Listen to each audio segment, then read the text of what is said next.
What if your noisy neighbor was so loud you couldn't sleep all winter long? And what if he was a giant elephant who snores like thunder?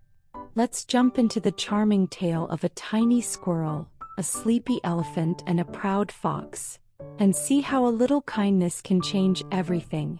In a peaceful forest filled with tall trees and chirping birds, lived a small squirrel in his cozy treehouse. Not far away in a wide open cave, a huge elephant had been snoring through the entire winter.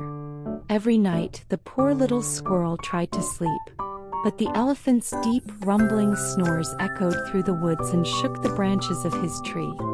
One sunny morning, the squirrel climbed down and tiptoed to the cave. "Mr. Elephant? Wake up, it's spring already." But the elephant didn't even blink. So the next day the squirrel returned, this time carrying a trumpet. He blew into it with all his might, but even that couldn't stop the elephant's snoring. Feeling defeated, the squirrel walked through the woods, looking sleepy and sad. Some animal friends noticed. "What's wrong, little squirrel?" "Oh, I haven't had a single good night's sleep all winter because of Mr. Elephant's loud snoring. And he still won't wake up. Why don't you ask the fox for help?" "The fox? But he's grumpy and proud." "Yes, but when he yells, the whole forest hears it. He's loud enough to shake the leaves off trees." Though nervous, the squirrel agreed to try. He made his way to the fox's den. There the proud fox was curled up under the sun taking a nap. The squirrel froze. But before he could turn back, he stepped on a dry leaf. The fox opened one eye and growled, "Who dares disturb my nap?" Sorry, sir. I need your help waking someone up." The fox stretched and yawned. You're no bigger than my paw. Why would I help a tiny squirrel like you? Please, Mr. Fox. I've tried everything. Just one of your mighty shouts could wake him up. I don't waste my time on small, silly creatures." The fox flipped his tail and walked off into the woods. But as soon as he thought no one was watching, the fox crouched behind a bush and began to scratch himself furiously. The squirrel, heading back home, heard odd rustling sounds and peeked through the leaves. There was the fox rolling and scratching like crazy. "Mr. Fox." The fox jumped. "I wasn't doing anything. Don't look at me. Are you okay?" "I don't know. I can't stop scratching." The squirrel looked closely. "Oh, you have fleas. I can help." What can you do?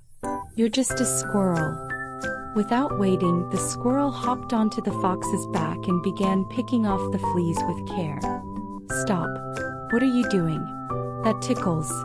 Get off." But the squirrel worked quickly and carefully. The fox squirmed and scratched even more, finally running to a nearby stream and jumping in. "Hey, stop shaking. I'm still on you," cried the squirrel. Once the fox climbed out, he shook himself dry, the poor squirrel barely hanging on. "There. Almost done. Just one last flea." Finally, the scratching stopped. The fox sat still, blinking. I feel fine now." "That's because I cleaned your fur," said the squirrel. The fox lowered his head in shame. "I refused to help you. I thought you were just a silly little squirrel. But you helped me anyway." "Thank you." "You're welcome, Mr. Fox. Come on. Hop on. I'll walk you home." As they arrived, a thunderous snore echoed from the nearby cave. "Is that him?" the fox asked. "Yes," said the squirrel. "That's Mr. Elephant." The fox took a deep breath and let out a howl so loud the rocks on the cave floor rattled. The elephant's eyes shot open. What year is it? Is it summer already?"